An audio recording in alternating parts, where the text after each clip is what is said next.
Good afternoon, everyone, and welcome to our weekly climate dispatch. I'm Johanna Miller of the Vermont Natural Resources Council, and I'm joined here by my colleague Lauren Hurl, Vermont Conservation Voters, and Ben Edgerly Walsh of VPIRG, who leads their climate and energy program. There is a ton going on, so we're going to hit on the most timely issue in particular pretty substantively this week.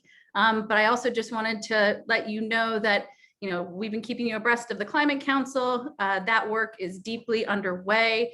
They have hired a public engagement consultant, and the Just Transitions Committee of the Climate Council last night met with that public engagement consultant. So you're going to see more news and opportunities to continue to follow this important process as the work of the Climate Council moves along. And as a reminder, we have been keeping you abreast, and you have been helping to make possible this real commitment to turning our goals into requirements and making needed progress towards our climate pollution reductions.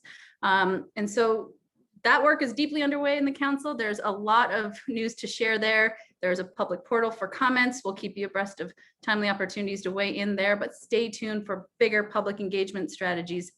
This moment, however, is all about federal funding. The legislature is right now hard at work exploring, what to do with the just over $1 billion that has come into the state of Vermont through the American Rescue Plan Act. That conversation is actively happening in the Senate Appropriations Committee. And as we know, those dollars are really critical to help ensure that Vermonters are fed and housed in this moment. But there's also a significant opportunity to strategically use some of those dollars as a down payment for the job creating, equity enhancing opportunities and doing our part on climate. So it's a very active conversation. Ben, I'm going to turn it over to you for a little bit more detail and sort of what's happening in this lay of the land. Take it away. Thanks so much, Joey. And thanks again for the opportunity to speak with the folks who you connect with every week. So as Joey mentioned, right now we're in a moment where there are a lot of money decisions being made. Over the next week, the Vermont State Senate is going to be, the Senate Appropriations Committee in particular, finalizing their version of the budget, which is going to include quite a lot of these American Rescue Plan or stimulus dollars.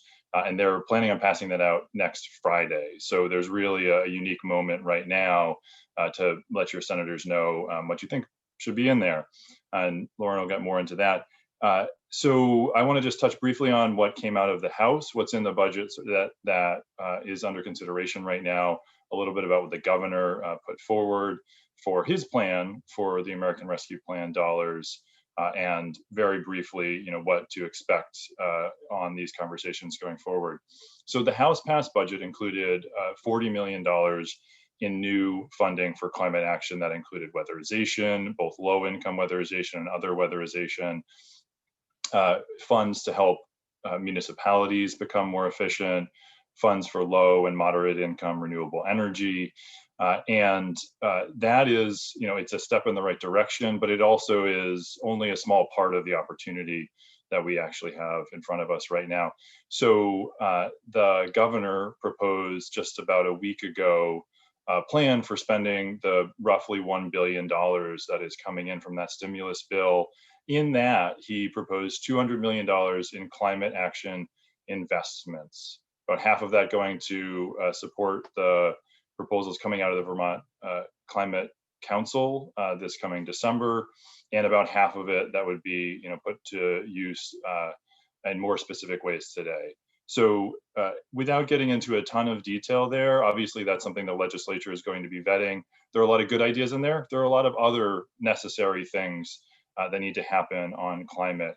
The main thing that we are really trying to drive home right now is that level of investment, that 200 million, is absolutely essential to set us on the right track to hit the climate targets set out in the Global Warming Solutions Act, and to accrue all sorts of other benefits, from jobs to public health to energy savings that make it easier for Vermonters to make ends meet.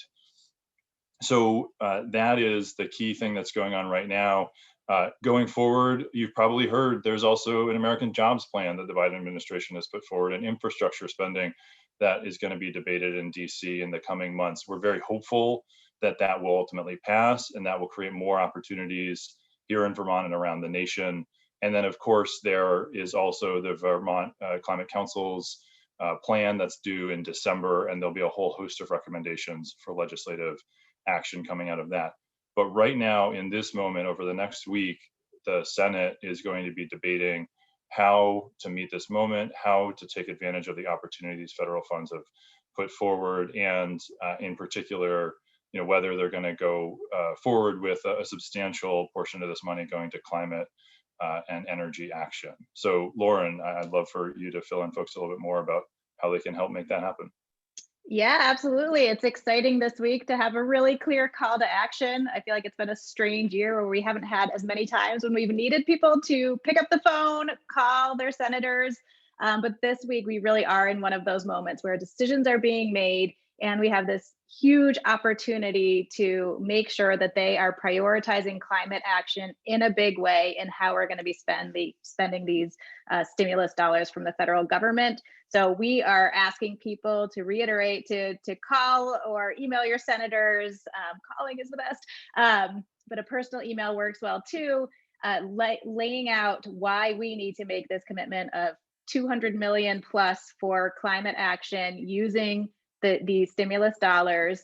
And it's clear that this is a down payment on what we need as we look for long-term funding to get us to implement the climate solutions that we know are necessary and that are going to benefit Vermont in so many ways. So we will post a link to a landing page that has a little bit more information and that can help connect you right to the contact information for your senator or senators to make it as easy as possible. But please take the time to do this weekend. Time is of the essence. These decisions are being made quickly, and we need to ensure that climate is a big part of the conversation that senators are hearing. So that's part of the plan that they put forward. So look out, do that. We'll keep you posted on how things are going. We'll be back next week. Thank you all for all you do, and thanks in advance for contacting your senators, and we'll be back with you next Friday. Take care.